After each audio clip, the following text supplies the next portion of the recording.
ನಿಮಗೆ ಇನ್ನೊಬ್ರು ಕಾರ್ಟೂನಿಸ್ಟ್ ಅನಂತ ಪೈಯ ಸಂಪರ್ಕ ಆಯ್ತು, ನೀವೊಂದು ಹಕ್ಕ ಬುಕ್ಕ ಏನೋ ಬರ್ದಿದ್ದೀರಿ. ಹೌದೌದು.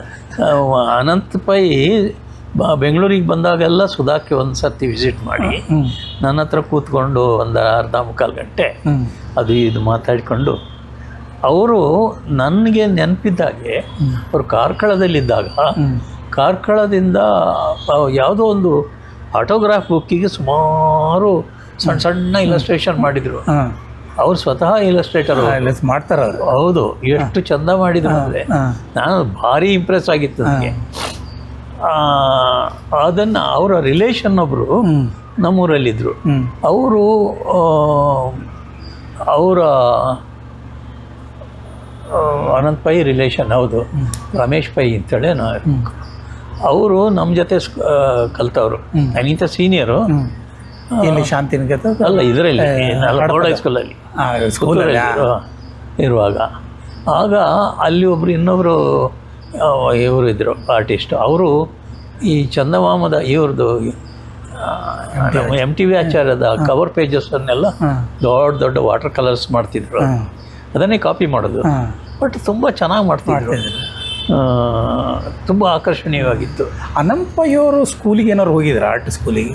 ಗೊತ್ತಿಲ್ಲ ನನಗೆ, ಅವರ ಇದು ಗೊತ್ತಿಲ್ಲ. ಆದರೆ ಬಾಂಬೆಯಲ್ಲಿ ನೆಲೆಸಿದ್ದ ಕಾರಣ ಅವ್ರು ಹೋಗಿದ್ದಿರ್ಬೋದು ಅಂತ ಅನಿಸ್ತದೆ. ನೀವು 4-5 ಅಮರ ಚಿತ್ರಕಥೆ ಬರ್ದಿದ್ದೀರಿ ಅಂತೇನೆ ಹೇಳಿದ್ರೆ? ಇಲ್ಲ ಇಲ್ಲ, ಒಂದು ಹಕ್ಕ ಬುಕ್ಕ ಅಂತೇನೋ ಮಾಡಿ? ಹಕ್ಕ ಬುಕ್ಕ ಮಾಡಿದೆ. ಅದು ಇದೆಯಾ ನಿಮ್ಮ ಹತ್ರ? ಇಲ್ಲ ನನ್ನ ಹತ್ರ. ಎಲ್ಲೋ ಅದು ಏನಾಯ್ತು ಅಂದರೆ, ನನ್ನ ಮಕ್ಕಳು ಚಿಕ್ಕದಿರುವಾಗ ಸುಮಾರು ಅಮರ ಚಿತ್ರಕಥಾ ತಗೊಂಡು ಬಂದಿದ್ದೆ ಅವ್ರಿಗೆ ಓದಲಿಕ್ಕೆ ಅಂತ. ಅದು ಮತ್ತೆ ಅವರ ಕ್ಲಾಸ್ಮೇಟ್ಸ್ ಹತ್ರ ಎಲ್ಲ ಹೋಗ್ಬಿಟ್ಟು ಮತ್ತೆ ಹಿಂದೆ ಬರಲೇ ಇಲ್ಲ. ಮತ್ತೊಬ್ಬರು ಯಜ್ಞ ಅಂತ ಫೋಟೋಗ್ರಾಫರ್, ಅವರು ಡ್ರಾಯಿಂಗ್ ಬರೀತಾರೆ ಅಂತ ಗೊತ್ತಿಲ್ಲ. ಪ್ರಕಾಶ್ ಹೇಳ್ತಾರೆ, ಅವರು ಸ್ಕೆಚಸ್ ಎಲ್ಲ ಇದ್ದಿರ್ಬೋದು. ಸಾಮಾನ್ಯ ಅಲ್ಲಿ ಸೌತ್ ಕೆನರಾದಲ್ಲಿ ಒಂದು ಆ ಥರದ ಇದಿದೆ. ಮತ್ತು ನಾನು ಇಲ್ಲಿ ನೋಡಿದ ಹಾಗೆ ಅಲ್ಲಿ ನಮ್ಮ ಹೈಸ್ಕೂಲಲ್ಲಿ ಒಳ್ಳೊಳ್ಳೆ ಹ್ಯಾಂಡ್ಸ್ ಇರುವಂಥ ಎಷ್ಟು ಹುಡುಗರಿದ್ದು ಗೊತ್ತಾ. ನಿಮಗೆ ಆಶ್ಚರ್ಯ ಆಗ್ಬೋದು, ಶಿವರಾಮ್ ಕಾರಂತರು ಅಲ್ಲಿ ಮಹಾಲಿಂಗೇಶ್ವರ ದೇವಸ್ಥಾನದಲ್ಲಿ ಇದನ್ನು ನವರಾತ್ರಿ ಟೈಮ್ನಲ್ಲಿ ಸಾಹಿತ್ಯ ಗೋಷ್ಠಿಗಳನ್ನೆಲ್ಲ ಮಾಡಿಸಿದ್ರು. ಈಗಾದರೆ ತಾಳಮದ್ದಳೆ ಮತ್ತು ನಾಟಕಗಳು ಅಲ್ಲಿಗೆಲ್ಲ ಸೀಮಿತವಾಗಿದೆ. ಬಟ್ ಆಗ ಆರ್ಟ್ ಎಕ್ಸಿಬಿಷನ್ನು ಮಾಡ್ತಾಯಿದ್ರು ಅಲ್ಲಿ ದೇವಸ್ಥಾನ. ಇದು ಸುತ್ತ ಒಂದು ಸಣ್ಣ ಒಂದು ಶೆಡ್ ಇತ್ತು, ಒಂದು 25-30 ಅಡಿ ಮತ್ತು 15 ಅಡಿ ಇತ್ತು. ಅಲ್ಲಿ ಈ ಬೋರ್ಡ್ ಹೈಸ್ಕೂಲ್ನ ಸ್ಟೂಡೆಂಟ್ಸು ಎಲ್ಲ ಈ ಪ್ರತಿಭಾವಂತರದ್ದು ವರ್ಕ್ ಕಲೆಕ್ಟ್ ಮಾಡಿ ಡಿಸ್ಪ್ಲೇ ಮಾಡ್ತಿದ್ರು. ಅದು ನೋಡೋದೇ ಒಂದು ರೀತಿಯ ಥ್ರಿಲ್. ಆಗ ಅವರು ಪೇಂಟಿಂಗ್ ಬರೀತಿದ್ರೆ ಶಿವರಾಮ್ ಕಾರಂತರ? ಹೌದು, ಪೇಂಟಿಂಗ್ ಇಲ್ಲ, ಕವರ್ ಡಿಸೈನ್ ಮಾಡ್ತಾಯಿದ್ರು. ಆದರೆ ಬಹುಶಃ ನಾನು ನೋಡಿದಾಗೆ ಅವರಿಗೆ ಈ ಬೇರೆ ಬೇರೆ ಮಾಧ್ಯಮಗಳಿದ್ದಾವಲ್ಲ, ನಾಟಕ, ಸಾಹಿತ್ಯ, ಚಿತ್ರಕಲೆ, ಯಕ್ಷಗಾನ, ಇದರದ್ದೆಲ್ಲ ಡೈನಮಿಕ್ಸ್ ಕರೆಕ್ಟಾಗಿ ಗೊತ್ತಿತ್ತು. ಅವರ ಒಂದು ಕಲೆಯೇ ಜೀವನ ಅಂತೇಳಿ ಪುಸ್ತಕ ಇದೆ. ಅದರಲ್ಲಿ ನೀವು ಈಗ ಇದೆಲ್ಲ ನಾವು ಮಾತುಗಳು ಲೀನಿಯರ್ ಎಕ್ಸ್ಪ್ರೆಷನ್, ಒಂದು ಪದಗಳ ನಂತರ ಇದು. ಸಾಹಿತ್ಯ ಕೂಡ ಅಷ್ಟೇ. ಹಾಗೆ ಸಿನಿಮಾ ಆರ್ ಡಾನ್ಸ್, ಸಿಂಗಿಂಗು ಎಲ್ಲ ಒಂದು ನಿಮ್ಮ ಎದುರುಗಡೆನೇ ಕೂತ್ಕೊಂಡು ಅದು ಅರಳುತ್ತಾ ಅವರು ನಿಲ್ಲಿಸಿದಾಗ ಅದು ಸಂಪೂರ್ಣ ಆಯಿತು ಅಂತೇಳಿ. ಹಾಗಾಗಿ ನೀವು ನಿಮ್ಮನ್ನು ಅದರ ಇಡೀ ಬೆಳವಣಿಗೆಯಲ್ಲಿ ನಿಮ್ಮನ್ನು ಇನ್ವಾಲ್ವ್ ಮಾಡುತ್ತೆ. ಆದರೆ ಚಿತ್ರಕಲೆ ಮಾತ್ರ ಹಿನ್ನೆಲೆಯಲ್ಲಿ ವರ್ಕ್ ಆಗುತ್ತೆ. ಫೈನಲ್ ಪ್ರಾಡಕ್ಟ್ ಮಾತ್ರ ನಿಮ್ಮ ಎದುರು ದೊಡ್ಡ ದೇವರು ಬಂದು ನಿಂತಾಗಿ ಪ್ರತ್ಯಕ್ಷ ಆದಾಗೆ ಬಂದುಬಿಡುತ್ತೆ. ಆದರೆ ಅದರ ಹಿನ್ನೆಲೆಯಲ್ಲಿ ಎಷ್ಟು ಬದಲಾವಣೆಗಳು, ಎಷ್ಟು ಟೈಪ್ಸ್ ಆಫ್ ಯೋಚನೆಯನ್ನು ಬದಲಾಯಿಸಿದ್ದು, ಇದಕ್ಕೆ ಸೂಕ್ತವಾದ ಇದನ್ನು ಅವ ಆಯ್ಕೆ ಮಾಡೋದು, ಬಣ್ಣವೂ ಸರಿ ಇಲ್ಲ ಅಂತಂದರೆ ಇನ್ನೊಂದು ಸಲ ಮಾಡೋದು, ಅದರಿಂದ ಹೆಚ್ಚಿನ ಈ ಥರದ್ದೆಲ್ಲ ಡಂಬರಾಟಗಳಿರ್ತದಲ್ಲ, ಅದು ಜನರಿಗೆ ಗೊತ್ತಾಗೋದಿಲ್ಲ. ಅದು ಈಗ ನಿಮ್ಮ ಚಿತ್ರದ ಅರ್ಥ ಏನು ಅಂತ ಕೇಳಿದರೆ ಹೇಗೆ ಹೇಳೋದು? ಪದಗಳ ಮೂಲಕ, ಒಂದು ಪದದ ಮೂಲಕ ಹೇಳಲಿಕ್ಕೆ ಬರೋದೇ ಇಲ್ಲ ಅದು. ಸೊ ನಾವು ಪೇಂಟರ್ಸಿಗೆ ಇದೊಂದು ದೊಡ್ಡ ಸಮಸ್ಯೆ. ಯಾರಾದರೂ ಬಂದು ಇದರ ಅರ್ಥ ಏನು ಅಂತ ಅಂದರೆ ಅವರಿಗೆ ಅದರ ಇಡೀ ಬೆಳವಣಿಗೆ ಗೊತ್ತಿಲ್ಲ. ಒಂದು ಇಮೇಜ್ ಹೇಗೆ ನಿರ್ಮಾಣ ಆಗುತ್ತೆ ಒಂದು ಕ್ಯಾನ್ವಾಸ್ ಸ್ಪೇಸ್ನಲ್ಲಿ, ಒಂದು ಸ್ಪೇಸ್ ಹೇಗಿರುತ್ತೆ, ಸ್ಪೇಸ್ನಲ್ಲಿ ಒಂದು ರೇಖೆ ಎಳೆದ್ರೆ ಏನು ಅನ್ನಿಸ್ತದೆ ಅದು, ಅದರ ಡೈನಮಿಕ್ಸು, ಎಂಥ ಅಥಾರಿಟಿ ಇರುತ್ತೆ ಒಂದು ಚಿತ್ರ ಬರೆಯುವಾಗ.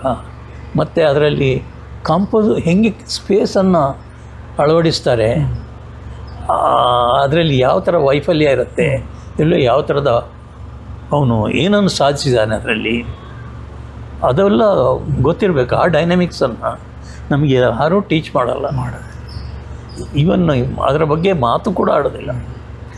ನಿಮ್ಮ ಕೆ ಕೆ ಹೆಬ್ಬಾರನ್ನು ಅವರೇ ನಮ್ಮೊಬ್ಬರು ಆರ್ಟಿಸ್ಟ್ ಇದ್ದಾರೆ ಅಂತ ಶಿವರಾಮ ಕಾರಂತರ ಕೆ ಕೆ ಹೆಬ್ಬಾರಿಗೆ ಹೇಳಿದ್ರೆ ಅಥವಾ ಇಲ್ಲ ಅವ್ರು ಬಂದಿದ್ದಾಗ ನೀವು ತೋರಿಸಿದ್ರು? ಅವರು ಕೆ ಕೆ ಹೆಬ್ಬಾರ್ ಏನಾಯ್ತಂದರೆ 75 ದೇವರಾಜ ಅರಸು ಚೀಫ್ ಮಿನಿಸ್ಟರ್ ಆಗಿದ್ದಾಗ ನಮ್ಮ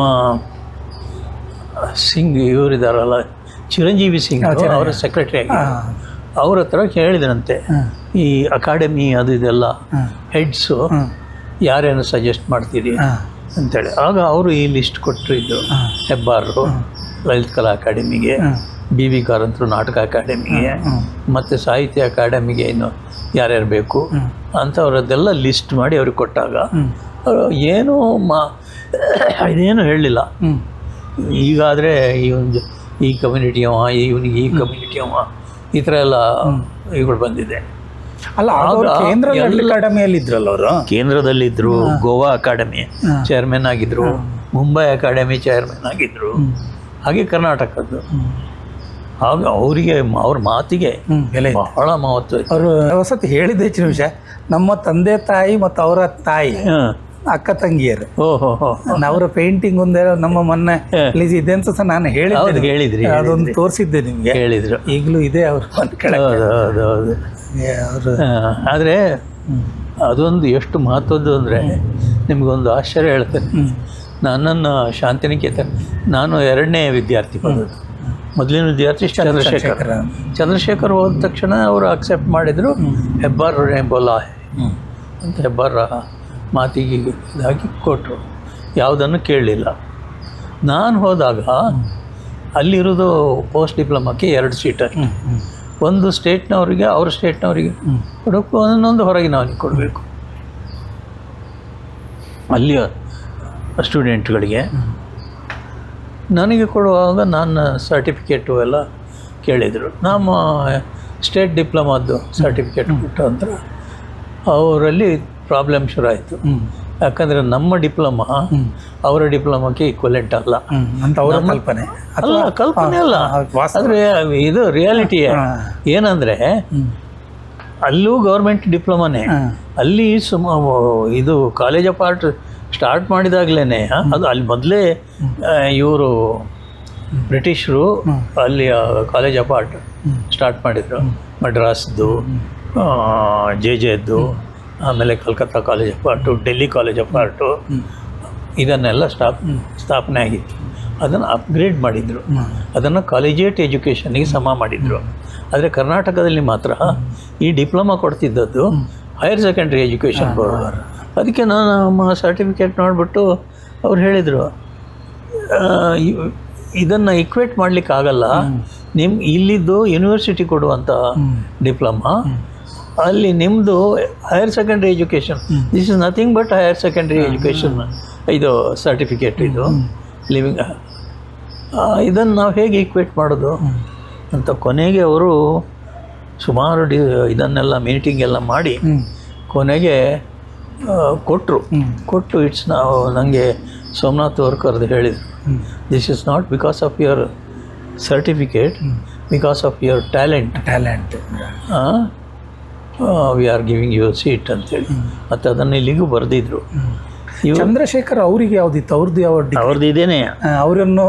ಅವರನ್ನು ಆಗ ಫಸ್ಟ್ ಅಲ್ಲ ಅಡ್ಯಂತಾರು ನಾನು ಅವರಿಗೂ ನಾವು ಇದೇ ಅವರು ಎಲ್ಲಿ ಇಲ್ಲೇ ಕಲಿತ ಹಡಪದಲ್ಲೇ. ಹೌದು, ನಾನಿಂತ ಜೂನಿಯರ್. ಯಾಕಂದರೆ ನಾನು 73ಯಲ್ಲಿ ಡಿಪ್ಲೊಮಾ ಫಿನಿಷ್ ಮಾಡಿದೆ, ಇವರು 78 ನಿಮ್ಗಲ್ಲಿ ಹೋದಾಗ ನಿಮ್ಮ ಸದರ್ನ್ ಸ್ಟೇಟಿನ ಚಿತ್ರಗಳಿಗೆ ಚಿತ್ರ ಆರಂಭಿಸಲಿಕ್ಕೆ ಗೊತ್ತಿದೆ, ನಿಲ್ಲಿಸು ಎಲ್ಲಿ ಅಂತ ಗೊತ್ತಿಲ್ಲ ಅಂತ. ಅದೇ ಅಲ್ಲ, ಇದು ಆಗ್ತಾನೆ ಇವರು ಕೆ ಜಿ ಸುಬ್ರಹ್ಮಣ್ಯನ್ ಬಂದಿದ್ರು ಅಲ್ಲಿಗೆ ಬರೋಡದಿಂದ, ಅಲ್ಲಿ ರಿಟೈರ್ ಆಗಿ ಅವರನ್ನು ಇಲ್ಲಿಗೆ ತಗೊಂಡಾಗ ಅವರು ಸುಮ್ಮನೆ ಚೇಡಿಸ್ತಾಯಿದ್ರು. All these South Indian boys they draw very well but they don't know where to stop it ಅಂತ. ಅಂದರೆ ಅದರ ಮಿತಿ ಇದೆಯಲ್ಲ, ಮಿತಿ ಎಷ್ಟು ಓವರ್ ಡ್ರಾಯಿಂಗ್ ಮಾಡ್ತೀವಿ. ಹೌದು, ನೀವು ಓವರ್ ವರ್ಕ್ ಮಾಡ್ತೀರ. ಸರ್ಟನ್ ಥಿಂಗ್ಸ್ ಎಲ್ಲ ಸಜೆಸ್ಟಿವ್ ಆಗಿರುತ್ತೆ ಇರ್ಬೋದು, ಆದರೆ ನೀವು ಎಲ್ಲದನ್ನು ಡೀಟೇಲ್ ಬರೆದು ಎಲ್ಲೋಗ್ತದೋ ಗೊತ್ತಾಗೋದಿಲ್ಲ ಅದು. ಇದೇ ಸಮೀಕರಣವಾಗಿ ವ್ಯಂಗ್ಯ ಚಿತ್ರದಲ್ಲಿ ಸಹ ನಿಮಗೆ ಕೆಲವು ವ್ಯಂಗ್ಯ ಚಿತ್ರಗಾರರು ಓವರ್ ಡ್ರೂ ಮಾಡಿದಂತ ಕಾಣ್ತಾ ಇದೆಯಾ ಅಂತ, ಅಥವಾ ಎಲ್ಲಿ ನಿಲ್ಲಿಸ್ಬೇಕು? ಈಗ ನಮ್ಮ ಸಂದರ್ಶನ ಸಹ ಅತಿಯಾಗಿ ಆಯ್ತಾ, ಅಥವಾ ಅದಕ್ಕೊಂದು ಮಿತಿ ಚೌಕಟ್ಟು ಬೇಕಂತ? ಅಲ್ಲ ಇದು ಸಂದರ್ಶನ ಏನಂದರೆ ನಿಮ್ಮ ಮನಸ್ಸು ಹೇಗೆ ಹೊರಳುತ್ತದೋ ಅಷ್ಟು ಇನ್ಫಾರ್ಮೇಶನ್ ನಿಮ್ಮ ಇವರಿಗೆ ಸಿಗತ್ತೆ, ಓದುಗರಿಗೆ ನೋಡುಗರಿಗೆ ಸಿಗತ್ತೆ. ಸೊ ಅದನ್ನು ಲಿಮಿಟ್ ಮಾಡೋದ್ರಿಂದ ಏನು, how much it is interesting ಅಂತ ಹೇಳಿದ್ರೆ ನೀವು ಎಡಿಟ್ ಮಾಡುವಾಗ ಅದನ್ನು ಸಪ್ರೇಟ್. ಹೌದು, ಈಗ ವ್ಯಂಗ್ಯ ಚಿತ್ರ ಸಹ ಓವರ್ಡ್, ಈಗ ಮಾರಿಯೋ ಮಿರಾಂಡೋ ತುಂಬ ಡಿಟೇಲ್ ಮಾಡ್ತಾರೆ. ಹೌದು, ರೊನಾಲ್ಡ್ ಸೆರ್ಲೆ ಅವರ, ಹೌದು, ಇವರು ಸಹ ಸ್ಕೆಚ್ ಮಾಡಿ ಅಬು ಅಬ್ರಮ್ 2-3 ಲೈನಲ್ಲೇ ಬರೀತಾರೆ. ಹೌದು, ಅದು ಏನಂದರೆ ಅಲ್ಲ, ಶೈಲಿ ಒಂದು, ಮತ್ತು ಅವರ ಆರ್ಟಿಸ್ಟಿಕ್ ಎಕ್ಸ್ಪ್ರೆಷನ್ ಎಷ್ಟು ಅದರಲ್ಲಿ ಎಷ್ಟು ಸಾಧ್ಯತೆಗಳನ್ನು ಕಂಡಿದ್ದಾರೆ ಅಂತ. ಇವರು ಸಾಧ್ಯತೆಗಳೇನೆಂದರೆ ಆ ಕಾಮೆಂಟಿಗೆ ಸೀಮಿತವಾಗಿರುವಂಥದ್ದು ಅಷ್ಟೇ ಮಾಡ್ತಾರೆ. ನಾನು ಹೇಳೋದು, ಈಗ ಒಬ್ಬ ವರ್ಕ್ ಆಫ್ ಆರ್ಟ್ ಯಾಕೆ ತಗೊಳ್ತಾರೆ, ಅದು ಮನೆಯಲ್ಲಿ ಎಲ್ಲರನ್ನು ಮನಸ್ಸನ್ನು ಮುದಗೊಳಿಸಬೇಕು, ಎಲ್ಲರೂ ಒಂದು ಹೊಸ ದಿಕ್ಕಿಗೆ ಅದನ್ನು ಕೇಂದ್ರೀಕರಿಸಬೇಕು. ಅದಕ್ಕೆ ಒಂದು ವೆಯ್ಟ್ ಬರುತ್ತೆ. ಪೇಂಟ್ ಮಾಡೋದಂದರೆ ನಾನೊಂದು ಆ್ಯಪಲದ್ದು ಪೇಂಟ್ ಮಾಡಿರ್ಬೋದು, ಆದರೆ ಅದಕ್ಕೆ ಅದರ ಹಿಂದೆ ಒಂದು ಶ್ರಮ ಇರುತ್ತೆ. ಅದು ಎಷ್ಟು ನಿಮ್ಮನ್ನು ಆಕರ್ಷಣೆ ಹೇಗೆ ಮಾಡಬೇಕು, ಏನು ಅದರಲ್ಲಿ ನಾನು ಸಾಧಿಸಿದ್ದೇನೆ ಅಂತ ಕಲಾವಿದನಿಗೆ ಗೊತ್ತಿರುತ್ತೆ. ಆದರೆ ನೀವು ಅವನನ್ನು ಫಾಲೋ ಮಾಡಿದ್ದವರಿಗೆ ಇವು ಇಷ್ಟು ಸಿಂಪಲ್ ಥಿಂಗ್ಸನ್ನು ಹೇಗೆ ಜೋಡಣೆ ಮಾಡಿದ್ದಾನೆ, ಎಷ್ಟು ಯಾವ ಸ್ಪೇಸ್ನಲ್ಲಿ ಫಿಕ್ಸ್ ಮಾಡಿದ್ದಾನೆ ಅವನು, ಅದರಲ್ಲಿ ಎಂಥ ಶಕ್ತಿ ಇದೆ, ಆಕರ್ಷಣೆ ಏನಿದೆ, ಅದನ್ನು ತಂದಿದ್ದಾನಲ್ಲ ಅಂಥೇಳಿ ಅದನ್ನು ತಂದುಬಿಟ್ಟು ಮನೆಯಲ್ಲಿ ಹಾಕಿದರೆ ಒಂಥರ ದಿನ ನೋಡೋಣ ಅಂತಿದೆ ಅದರಲ್ಲಿ. ಹಾಗೆ ಸುಮಾರಷ್ಟು ಡೀಟೇಲ್ಸ್ ಇರುವಂಥದ್ದು. ಈಗ ಮಾರಿಯೋದು ಅದು ವರ್ಕ್ ಆಫ್ ಆರ್ಟ್ ಅಂತೇಳಿ ಮನೇಲಿ ಹಾಕ್ಕೊಳ್ತಾರೆ, ಬಿಕಾಸ್ ಅಲ್ಲಿ ಅವನು ಜಗತ್ತನ್ನು ನೋಡಿದಂಥ ಪರಿ ಇದೆ, ಮತ್ತು ಅದರ ರೆಂಡರಿಂಗ್ ಸೆನ್ಸಿಟಿವಿಟಿ ಇದೆ. ಅದಕ್ಕೆ ನಾನು ಸುಮಾರು ಮಂದಿ ಕಾರ್ಟೂನಿಸ್ಟು ಗೆಳೆಯರಿಗೆ ಹೇಳ್ತಾ ಇದ್ದೆ, ನೀವೆಲ್ಲರೂ ಒಂದೊಂದು ಸ್ಟ್ರಾಂಗ್ ವರ್ಕ್ ಅಂಥೇಳಿ ಮಾಡಿ ಒಂದು ಎಕ್ಸಿಬಿಷನ್ ಮಾಡಿ, ಆಗ ಅದನ್ನು ಪರ್ಚೇಸ್ ಮಾಡ್ತಾರಲ್ಲ, ಹಾಗೆ ಸ್ಲೋಲಿ ಅದಕ್ಕೆ ವ್ಯಾಲ್ಯೂ ಎಡಿಷನ್ ಆಗುತ್ತೆ. ಒಂದು ವರ್ಕಿಗೆ ಒಂದು ವ್ಯಾಲ್ಯೂ ಎಡಿಷನ್ ಆಗೋ ಪ್ರೋಸೆಸ್ಸನ್ನು ನೀವು ಕಂಡುಕೊಳ್ಬೇಕು. ಆಗ ನೀವು ಇಷ್ಟೆಲ್ಲ ಖರ್ಚು ಮಾಡಿ ಒಂದು ಎಕ್ಸಿಬಿಷನ್ ಮಾಡ್ತೀರಿ, ಮತ್ತೆಲ್ಲ ಕಟ್ಕೊಂಡು ಮನೇಲಿ ಹೋಗಿ ಇಡ್ತೀರ, ಅದರಿಂದ ಏನು ಉಪಯೋಗ ಆಯಿತು? ಅದಕ್ಕೆ ವ್ಯಾಲ್ಯೂ ಎಡಿಷನ್ ಆಗಬೇಕು, ಮತ್ತು ಜನರು ಪರ್ಚೇಸ್ ಮಾಡಬೇಕು, ಮತ್ತು ಅದರ ಬಗ್ಗೆ ಅವರು ಮಾತಾಡ್ಕೊಳ್ಬೇಕು. ನೋಡಿ, ಇಂಥದ್ದೊಂದು ನನ್ನ ಹತ್ರ ಇದೆ. ಹಾಗೆ ಒಬ್ಬ ಕರ್ನಾಟಕದಲ್ಲಿ ಒಂದು ಯಾವುದೋ ಅಡ್ವರ್ಟೈಸಿಂಗ್ ಏಜೆನ್ಸಿ ಅವರು ಇವ್ರದ್ದು ಆರ್ ಕೆ ಲಕ್ಷ್ಮಣದ್ದು ವರ್ಕ್ಸ್ ಅವ್ರು ಮಾಡಿಸಿದ್ದು ಅದನ್ನು ಕಲೆಕ್ಟ್ ಮಾಡಿ ಇಟ್ಕೊಂಡಿದ್ದಾರೆ. ಏಷ್ಯನ್ ಪೇಂಟ್ಸ್ ಗಟ್ಟು ಅಂತ ಇರ್ಬೋದೇನೋ, ಗಟ್ಟು ಅಂತ ಅವ್ರದ್ದು ಪ್ರಾಡಕ್ಟ್, ಪೇಂಟರ್ ಹುಡುಗ ಹೌದು ಮಾಡಿ ಅದ್ರದ್ದು ತುಂಬ ವರ್ಕ್ ಮಾಡಿದ್ದಾರೆ. ಹಾಗೆ ತುಂಬ ಟೂರಿಸಂ ಡಿಪಾರ್ಟ್ಮೆಂಟ್ ಎಲ್ಲ ಮಾಡಿದ್ದಾರೆ. ಅಲ್ಲ, ಟೂರಿಸಂ ಡಿಪಾರ್ಟ್ಮೆಂಟ್ ಬುಕ್ ಫಾರ್ಮ್ ಮಾಡಿದ್ದಾರೆ. ಅದು ಎಮರ್ಜೆನ್ಸಿ ಟೈಮ್ನಲ್ಲಿ ಇವನನ್ನು ಮಾರಿಯೋ ಮತ್ತು ಇವ್ರ ಜೊತೆಗೆ ಯಾರಿಗೆ ಲಕ್ಷ್ಮಣಿಗೆ ಒಂದು ಟೂರು ಇದು ಮಾಡಿಬಿಟ್ಟು ಕರ್ನಾಟಕದ ಅದು ಐಡಿಯಾ ಇವ್ರದ್ದೇ ಇರಬೇಕು, ಚಿರಂಜೀವಿ ಸಿಂಗ್ ಮಾಡ್ತಿದ್ದಾರೆ.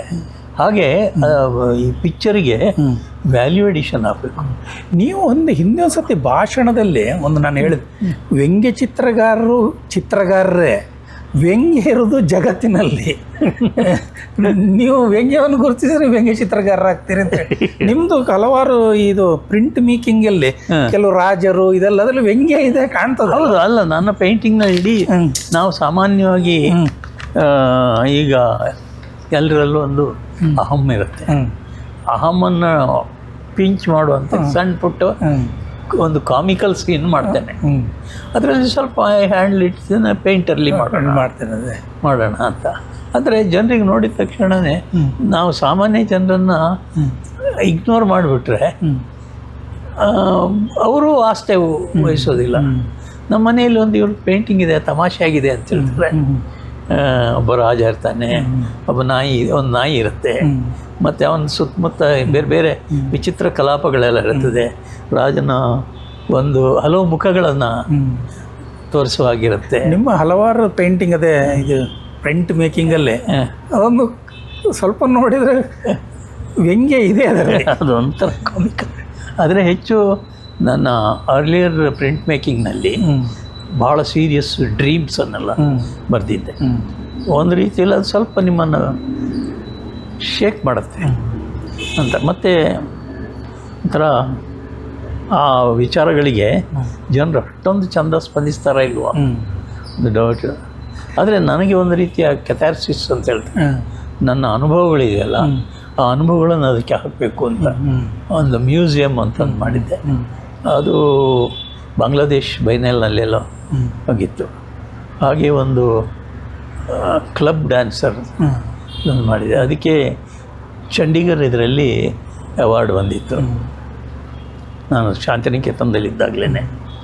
ಹಾಗೆ ಸುಮಾರು ನಮ್ಮ ಒಳಗೆ ಹುದುಗಿದ್ದ ನಮ್ಮ ಇಮೇಜಸ್ ಇರುತ್ತೆ, ನಮ್ಮನ್ನು ಗಾಢವಾಗಿ ಕಾಡಿದ್ದು ಅದನ್ನೆಲ್ಲ.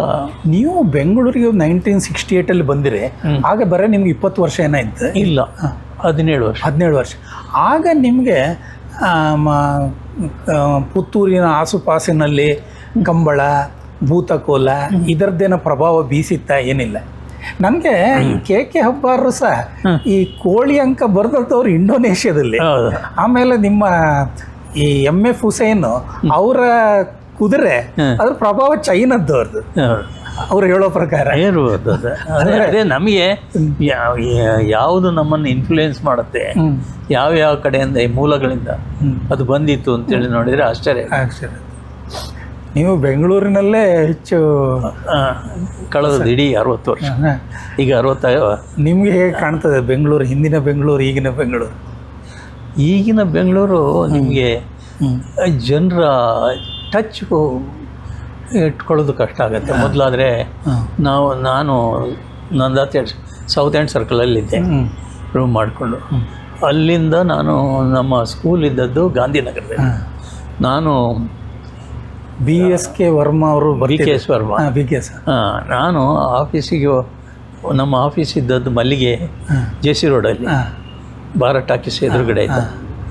ಅಲ್ಲಿಂದ 4:15 ಗಂಟೆಗೆ ಪರ್ಮಿಷನ್ ತಗೊಂಡು ಸೀದಾ ಗಾಂಧಿನಗರಕ್ಕೆ ಹೋಗ್ತಿದ್ದೆ ನಡ್ಕೊಂಡು. ಇದರೊಳಗಿಂದ ಅವಿನಿ ರೋಡಿಂದ ಗಾಂಧಿನಗರಕ್ಕೆ. ಅಲ್ಲಿ ಹೋಗಿ ರಾತ್ರಿ 8 ಗಂಟೆಗೆ ನಾನು ಮೇಷ್ಟ್ರು ಸ್ಕೂಲ್ ಕ್ಲೋಸ್ ಮಾಡಿ ನಡ್ಕೊಂಡು ಪುನಃ ಅವಿನಿ ರೋಡ್ನಲ್ಲಿ ಬಂದು ಅಲ್ಲಿ ಯಾವುದೋ ಒಂದು ಹೋಟೆಲ್ ಕಾಮತ್ ಅಲ್ಲಿ ಊಟ ಮಾಡಿ ಪುನಃ ನಡ್ಕೊಂಡು ಮೇಷ್ಟ್ರನ್ನು ಗಾಂಧಿ ಬಜಾರ್ ಅವರಿಗೆ ಬಿಟ್ಟು ಅಲ್ಲಿಂದ ನಾನು ಅಷ್ಟೊತ್ತಿಗೆ 11 ಗಂಟೆ ಆಗುತ್ತೆ. ಹಡಪದವರು ಅವ್ರು ಎಲ್ಲಿ ಕಲ್ತದ್ದು ಸರ್? ಅವರು ಹುಬ್ಬಳ್ಳಿಯಲ್ಲೇ, ಆದರೆ ಅವರು ಡಿಪ್ಲೊಮಾ ಎಕ್ಸ್ಟರ್ನಲ್ ಸ್ಟೂಡೆಂಟಾಗಿ JJ school of art diploma ತಗೊಂಡು.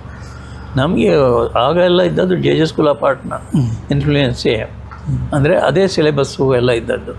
ಆದರೆ ಏನಪ್ಪ ಅಂದರೆ ಅಲ್ಲಿ ಒಳ್ಳೊಳ್ಳೆ ಸ್ಟಾಫ್ ಇತ್ತು. ಮತ್ತು ಅವರ ಸ್ಕೀಮಿಂಗು, ಇಂಡಿಯನ್ ಸ್ಕಿನ್ನನ್ನು ಪೋರ್ಟ್ರೇಟ್ ಮಾಡುವಾಗ ಇಂಡಿಯನ್ ಸ್ಕಿನ್ನಿಗೆ ಯಾವ ಕಲರ್ಸು ಅಂತೇಳಿ ಆ ಪ್ಯಾಲೆಟ್ ಎಲ್ಲ ಸಿದ್ಧಪಡಿಸಿದ್ವಿ, ಯಾವುದು ಆದ್ಯತೆಯಲ್ಲಿ, ಮತ್ತು ಆ ಮೆಥಡಾಲಜಿ ಅದೆಲ್ಲ. ನೀವು ಸುಧದಲ್ಲಿ ಕೆಲವು ಇಲಸ್ಟ್ರೇಷನ್ಸ್, ಮುಸ್ಲಿಂ ಇದ್ದು ಒಂದು ಹಗ್ಗದ ನಡಿಗೆಯಲ್ಲಿ ಇರೋದು ಚಿತ್ರ, ಆಮೇಲೆ ಗಯ್ಯಾಳಿ ಗಂಡ ಹೆಂಡತಿಯ ಒಂದು ಇದೆಲ್ಲ ನಿಮ್ಮ ಇಲಸ್ಟ್ರೇಷನ್ಸ್. ಅದು ಕಾರ್ಟೂನ್ ಇಲಸ್ಟ್ರೇಷನ್ಸ್. ಅದರಲ್ಲಿ ನೀವು ವಾಟರ್ ಕಲರ್ ಅಂತದ್ದು ತುಂಬ ನಿಮ್ಮ, ಅದರಲ್ಲಿ ನಿಮ್ಮ ಚಿತ್ರದಲ್ಲಿ ಆಸ್ಟ್ರಿಕ್ಸಿನ ಪ್ರಭಾವ ಎಲ್ಲ ಇತ್ತು. ನಾನು ಎಲ್ಲರನ್ನು ಭಾಳ ಗಾಢವಾಗಿ ಒಂಥರ ಎಂಜಾಯ್ ಮಾಡ್ತಿದ್ದೆ ಅವ್ರ ವರ್ಕ್ಸನ್ನೆಲ್ಲ.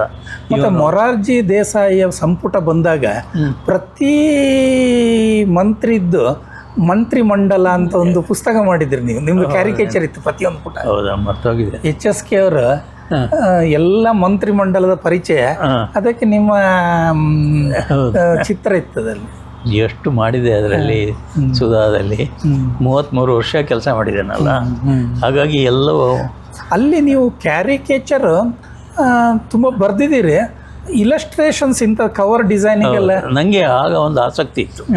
ನಾನು ಸುಮಾರು ನನ್ನ ಕಾರ್ಟೂನ್ಸ್ ಎಲ್ಲ, ಕಾರ್ಟೂನ್ ಇಲಸ್ಟ್ರೇಷನ್ ಎಲ್ಲ ನಾನು ತೆಗೆದಿಟ್ಟಿದ್ದೇನೆ. ಅದೆಲ್ಲ ಮಾಡಿದ್ದೀರಿ ನೀವು. ಮತ್ತು ನಿಮ್ಮದು ಸ್ಪೆಷಲೈಸೇಷನ್ ಅಂದರೆ AR ಕೃಷ್ಣಸ್ವಾಮಿಯವರ ಕಥೆಗಳು ಮತ್ತು ನಿಮ್ಮ ಈ ರಾಮಾಯಣ, ಇದಕ್ಕೆಲ್ಲ ತುಂಬ ಡಿಟೇಲ್ ಆಗಿ ನೀವು. ಅಂದರೆ ಅದು ಬೇರೆ ಥರದ್ದು, ಸಮ್ ರಿಯಲಿಸಮ್ ಅನ್ನು ಬೇಸ್ ಮಾಡಿಕೊಂಡು.